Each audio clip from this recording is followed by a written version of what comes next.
नमस्कार, मैं हूँ मनविंदर। आप सभी राष्ट्रवादियों का एमबीएन नेटवर्क में एक बार फिर से बहुत-बहुत स्वागत है और आज बात होगी कांग्रेस के पुराने कारनामों की। बात होगी दलजीत दोसांझ की फ़िल्म सतलुज की, जो इन दिनों विवादों में घिरी हुई है। ओटीटी से हटाए जाने के कारण अब इसकी चर्चा हो रही है। आईटी रूल्स 2021 के तहत इस फ़िल्म को ओटीटी से हटाया गया है। मैंने भी इसको चलते-फिरते देखा, तो एक थॉट आया। मेरे दिमाग में एक सवाल उठा कि इसे क्यों दिखाया जा रहा है? इसे क्यों बनाया गया? और क्यों आग लगाने की कोशिश की जा रही है? और वो भी ऐसे समय में जब पंजाब में चुनाव होने वाले हैं। तो इसे समझते हैं, मेरे साथ जुड़ चुके हैं प्रारब्ध से संदीप आरके सिंह जी। संदीप जी, बहुत-बहुत स्वागत है आपका, नमस्कार। नमस्ते मनविंदर जी, आपके सारे दर्शकों को भी नमस्कार, प्रणाम जी। संदीप जी, सतलुज पंजाब का दरिया है। पंजाब में 5 दरिया हैं, उन्हीं में से एक सतलुज है और इन्हीं 5 दरिया की वजह से पंजाब कहते हैं, मीन्स 5 आब। मैं संधि विच्छेद करके बता रही हूँ, जी, जी। क्योंकि इसका नाम सतलुज है और पहले इस फ़िल्म का नाम कुछ और था, बाद में इसका नाम सतलुज से जोड़ा गया। और देखिए इसकी टाइमिंग देखिए, इसकी मैसेजिंग देखिए, ये नेक्स्ट जनरेशन को क्या दिखाना, बताना, समझाना चाह रहे हैं? जी, संदीप जी। मैम देखिए, सबसे पहले तो ये विशुद्ध रूप से एक प्रोपेगेंडा मूवी है, ठीक है? थोड़ा सच दिखा के बड़ा झूठ बोलने की एक तो कवायद है ये। दूसरा, इसमें बहुत सारा सच छुपाया गया है, जिसको नहीं दिखाया गया है। और इसका सच, इसमें मुख्य रूप से जो घटनाक्रम है वो ये बताया गया है। एक खालरा साहब थे, तो वो ह्यूमन राइट एक्टिविस्ट थे। अब आप वही अब देखिए ना कैसे होता है कि पंजाब में जो पुलिस के द्वारा जो आतंकवादी मारे गए या उन आतंकवादियों की शिनाख्त करते समय या उनको बचाने वाले या उनको छुपाने वाले जो परिवार में से या अन्य जो भी हुआ, वो एक बड़ा ऐसा विप्लव काल था कि सब कुछ परफेक्ट नहीं हो सकता था। पर पंजाब में खालिस्तानी आतंकवाद का खत्म होना जरूरी था।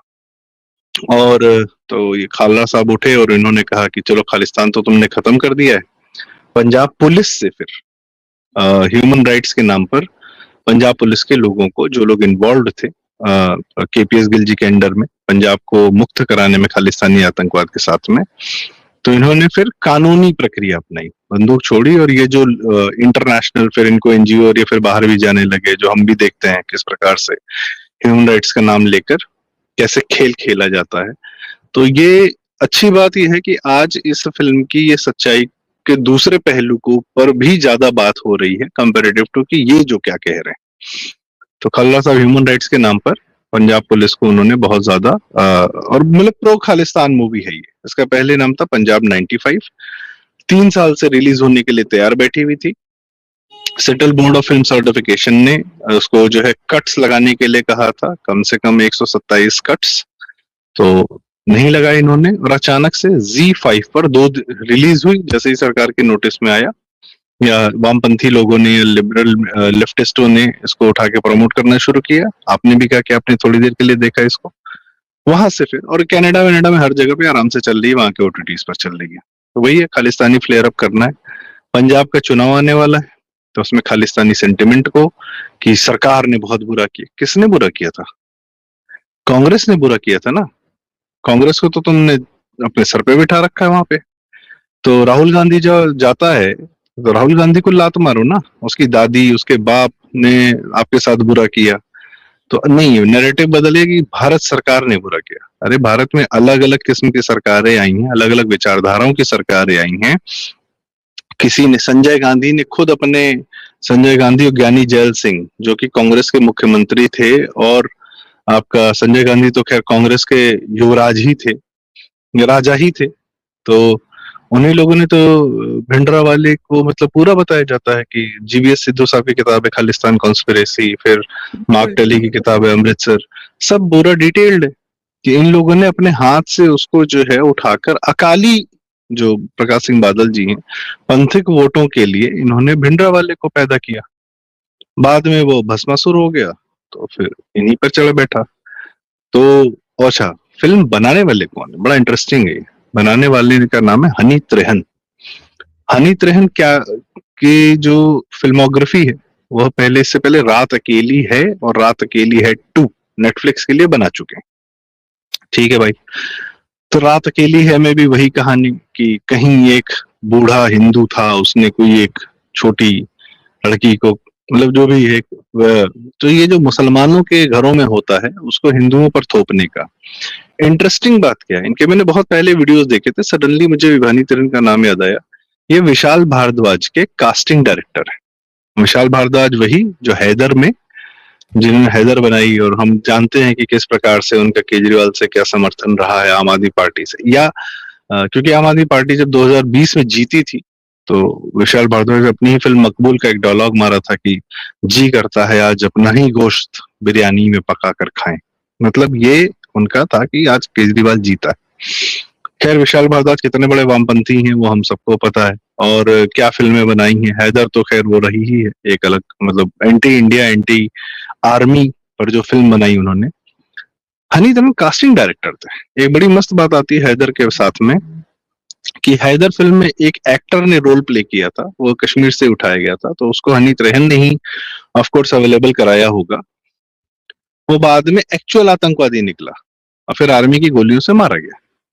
तो हनी त्रेहन क्या कर रहे हैं हम सब आप समझ सकते हैं। ठीक है, coming back to Diljit Dosanjh, इसमें रोल प्ले कर रहे हैं। दिलजीत दोसांझ ने आज या कल एक वीडियो बनाकर हल्की सी शिकायत भी की है कि भाई आर्ट है, फिल्म है, कहानी कहने दो। अच्छा, तो मुझे ये याद है कि दिलजीत दोसांझ ने ये फिल्म भी 3-4 साल पहले बन के तैयार खड़ी थी। वो इंतजार कर रहे थे कि कब रिलीज होगी, नहीं हो रही थी रिलीज, कोई बात नहीं।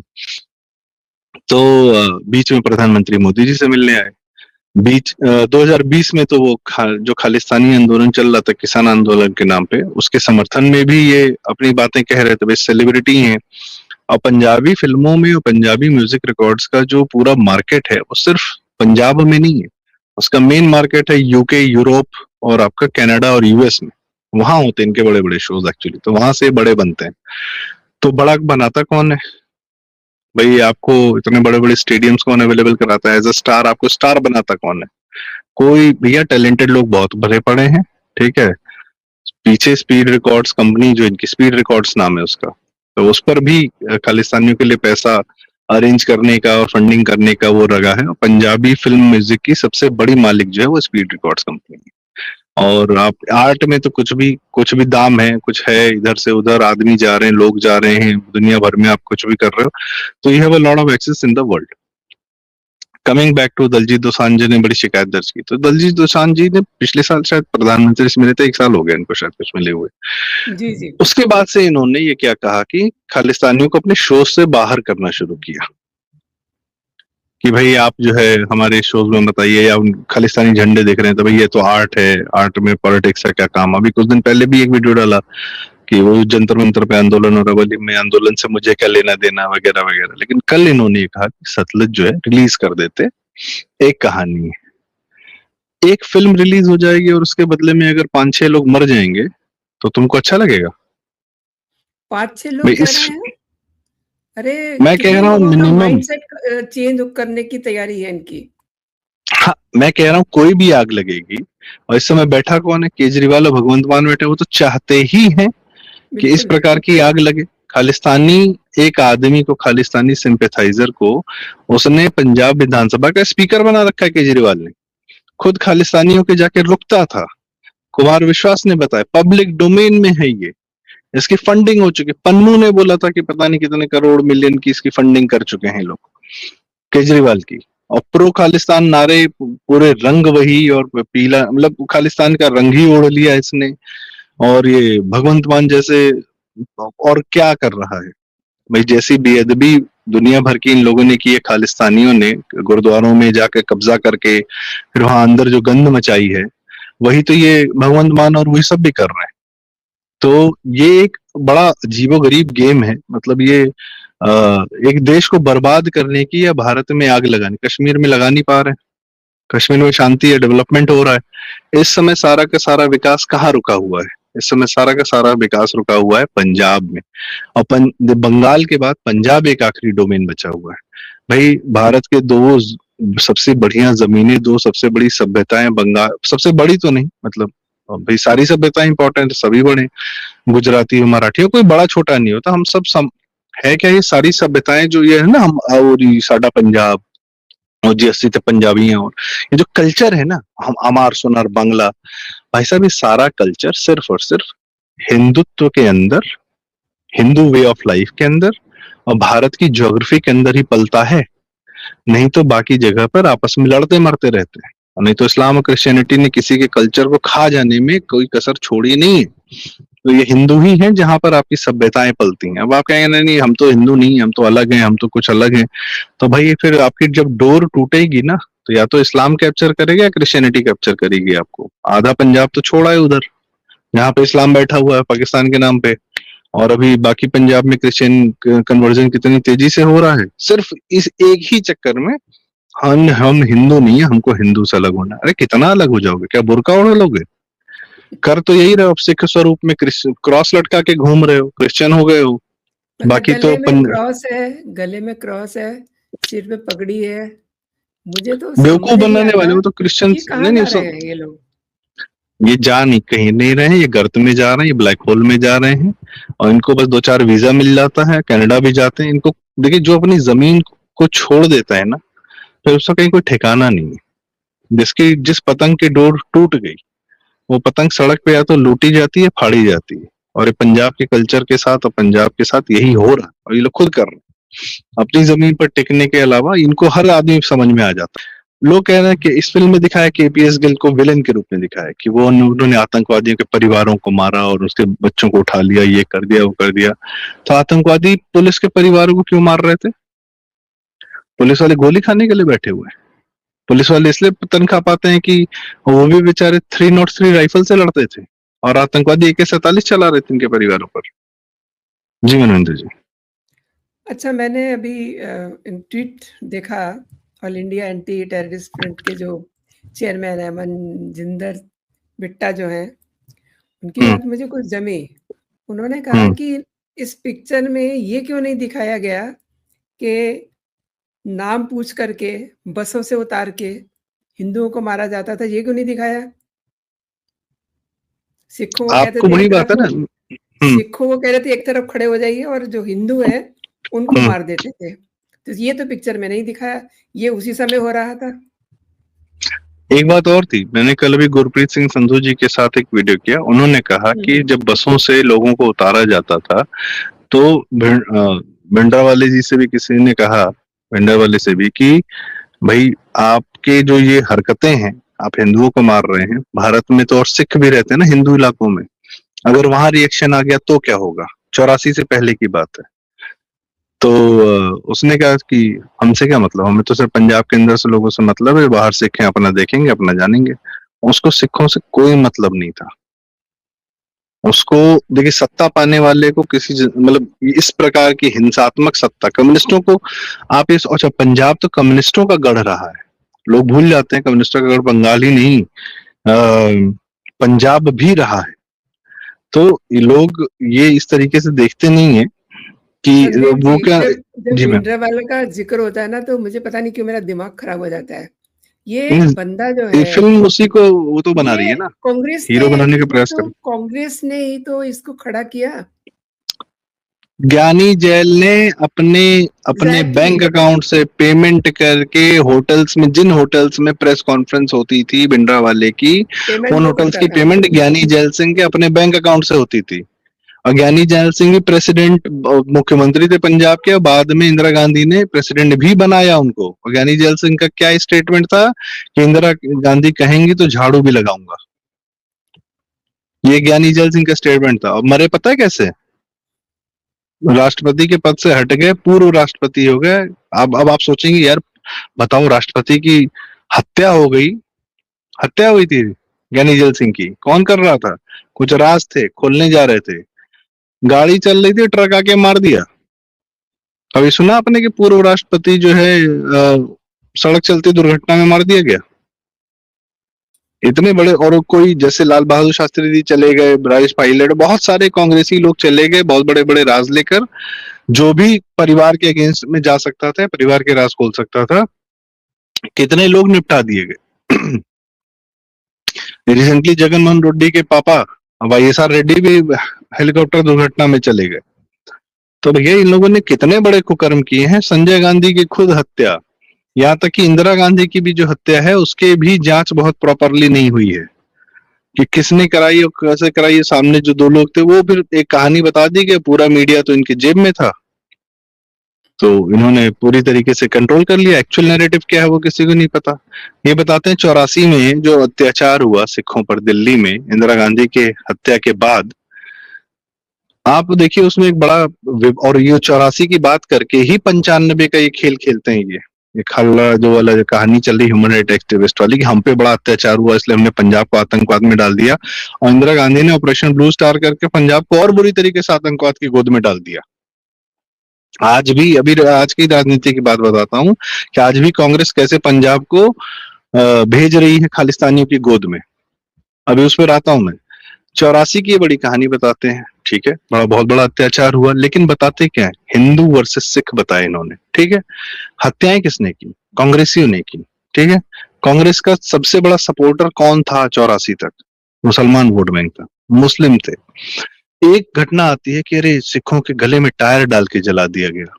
अभी कुछ दिन पहले संभल की पूरी दंगे की रिपोर्ट आई, जिसका यूपी वालों को पता ही नहीं था कि संभल कैसे कब्जा कर लिया इन मुसलमानों ने।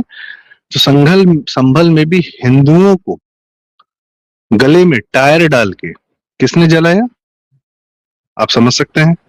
तो दिल्ली में कौन जला रहा था? और सलमान खुर्शीद की तो किताब में है कि जो 84 में हुआ उससे मुसलमान बहुत खुश है। ये सलमान खुर्शीद की किताब का कोट कर रहा हूं मैं। बहुत लोगों ने, पुष्पिन जी हैं, बहुत सारे लोग हैं ना, उन्होंने कोट भी किया हुआ है, RSN साहब ने भी कोट किया हुआ है कि 84 में जो हुआ उससे मुसलमान जनता को थोड़े सा चैन मिला, क्योंकि 47 में इन्होंने जो प्रतिकार किया था हिंदू सिखों ने मिलके, अब इनमें फूट गई, वी आर वेरी हैप्पी। ये सलमान खुर्शीद कौन है?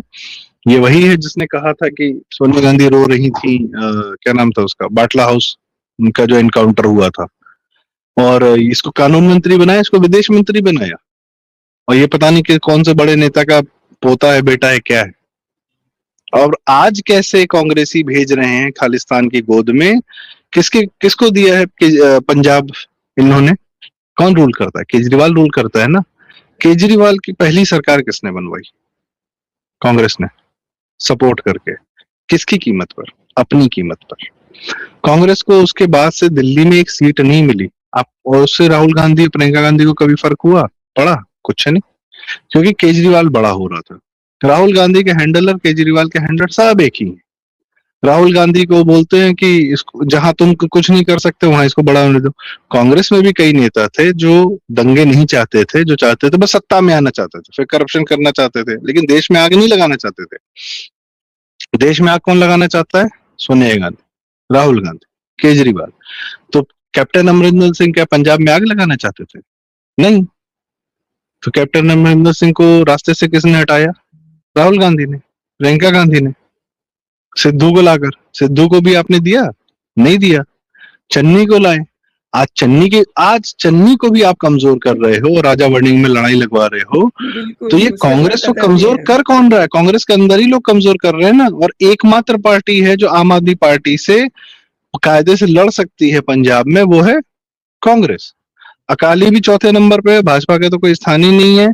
तो आम आदमी पार्टी को वॉकओवर कौन दे रहा है? कांग्रेस। वो चाहती है कि जीत जाए, भाजपा ना आने पाए, पंजाब में भाजपा ना आए, नेशनलिस्ट सरकार ना आए। ये कौन चाहता होगा?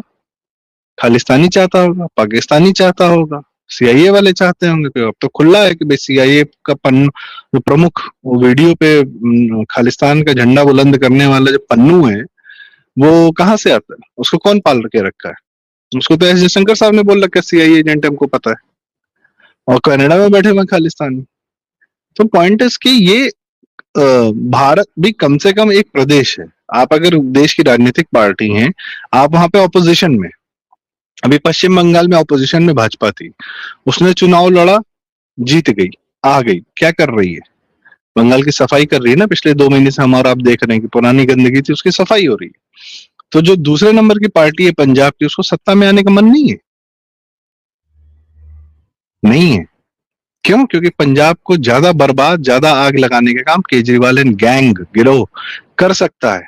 कांग्रेसी आ जाएंगे तो कांग्रेसी कहेंगे चलो यार भ्रष्टाचार करो, नॉर्मल लो, आग मत लगने दो यार, शांति बनाए रखो। इस पंजाब के जो कांग्रेस के नेता हैं, लेकिन पंजाब की कांग्रेस और राहुल गांधी और सोनिया और प्रियंका की कांग्रेस में बहुत जमीन आसमान का अंतर है। तो हर लोकल नेता नहीं चाहता है बदतमीजी करना, उसको अपनी जनता को जवाब देना होता है। इनको कोई फर्क नहीं है, इनको हैंडलर्स को जवाब देना है। तो ये किसने रिलीज कराई सतलुज, और बहस किसने कराई? और खालरा की कहानी पर और मैं कह रहा हूँ कि तुम जो कर लो, अब तुम सेंटिमेंट, अब सोचिए कितनी गंदगी, कितनी गंदी हरकत है कि क्या सेंटिमेंट उभार रहे हैं कि पंजाब पुलिस जो है खिलाफ है वहां की जनता के। 30 साल पहले की बात बता रहा हूँ, 20 साल पहले की बात बता रहा हूँ। जी मैम। संदीप जी देखिए, इस बात पे भी मुझे बड़ा गुस्सा आ रहा है कि आपकी टिप्पणी चाहूंगी मैं। जी मैम। आपको कोई आवाज उठती दिखाई दी पंजाब से? भगवंत मान ने कुछ कहा, केजरीवाल ने कुछ कहा इस मुद्दे पे? अगर किसी ने बोला तो वो पंजाब बीजेपी अध्यक्ष केवल सिंह ढिल्लों जो है, उन्होंने ब्रॉडकास्टिंग मंत्री के सामने ये सतलुज फिल्म का मुद्दा उठाया। कोई आवाज वहां से नहीं आ रही है। क्या चाह रहे हैं? अभी तो ये देखिए, समय पे पिक्चर बैन कर दी गई, बहुत लोगों को अब ठीक है, उस पर बातचीत हो रही है, एक अलग कहानी है, हर आदमी अपनी कहानी बता रहा है। पर अगर वो बात सिर्फ फिल्म चलती रहती, लोग चुपचाप देख लेते, घरों में देख लेते, अपने मोबाइल में देख लेते, क्योंकि ओटीटी पे था। आजकल तो हमारी आपसे कितनी बार बात हुई है कि ये जो बिग टेक है, ये जो अमेजोन है, नेटफ्लिक्स है, ओटीटी है, ये दुनिया भर के भाई, ये एक फिल्म रिलीज होती है अमनिंदर जी, वो फ्लॉप हो जाती है तो नुकसान हो जाता है, वो हिट हो गई तो चलो कुछ प्रॉफिट आ गया, ठीक है। एक फिल्म बनाने में प्रोड्यूसर की मतलब बहुत ज्यादा उसको कि मैं क्या कहें, ऐसी की तैसी हो जाती है, ठीक। नेटफ्लिक्स अमेजोन पे फिल्म सीरीज आ रही है जा रही है, कोई देख रहा है नहीं देख रहा, कोई देख रहा है नहीं देख रहा है, कर मतलब 10 खरब रुपया खर्चा कर दिया, 1 लाख करोड़ रुपया, और कोई फर्क ही नहीं पड़ता कि रेवेन्यू है कि नहीं है। सब्सक्रिप्शन इनका गेम चल रहा है, सब लॉस मेकिंग है, लेकिन क्या डॉलर की ताकत है। क्यों? तुमको भारत का पूरा एंटरटेनमेंट मीडिया पे कंट्रोल चाहिए। हमने कई बार बात की कि इनके भारत के एडवर्टाइजमेंट इंडस्ट्री पे पूरी तरह इनका कंट्रोल अमेरिकन का है। 5 भारत की जो सबसे बड़ी एडवर्टाइजिंग कंपनीज हैं, जो भारत की एफएमसीजी या भारत के जो भी प्रोडक्ट्स हैं, जिनको ब्रांड बनना है, जिनको बिकना है, उनका प्रचार प्रसार कैसे होगा, किस हीरो को ऊपर उठाया जाएगा, किसको नीचे गिरा दिया जाएगा, मेन सोर्स ऑफ इनकम तो एडवर्टाइजमेंट और ब्रांडिंग से आता है। वो सब कंट्रोल करने वाली अमेरिकन कंपनीज हैं, 5 अमेरिकन कंपनीज हैं, उनके इंडियन ब्रांचेस हैं, वो भारत के एडवर्टाइजमेंट कंट्रोल करती हैं। ओगलिवियन मैथर, रीडिफ्यूजन वाइनर, लोवेल इंटास, मैकेन एरिक्सन और पीयूष पांडे जी, तो सब भारतीय के लोग काम करते हैं। तो ये कहने का मतलब है कि ये एक दलजीत दोसांझ को आप देखेंगे सामान बेचते हुए। कमिंग बैक टू कि ये एजेंडाबाजी चल रही है, भगवान इस आग से पंजाब को बचा ले और ये चुनाव शांति से निकाल दे, और केजरीवाल और खालिस्तानियों का हाथ से इस बार निकाल दे। इस बार सफाई बहुत आवश्यक है, क्योंकि पूरा यूथ ड्रग्स की चपेट में लाके इन्होंने बर्बाद कर दिया है। और ये मैं बताऊं, जैसे बंगाल के लिए डू और डाई था, इस बार पंजाब के लिए डू और डाई है।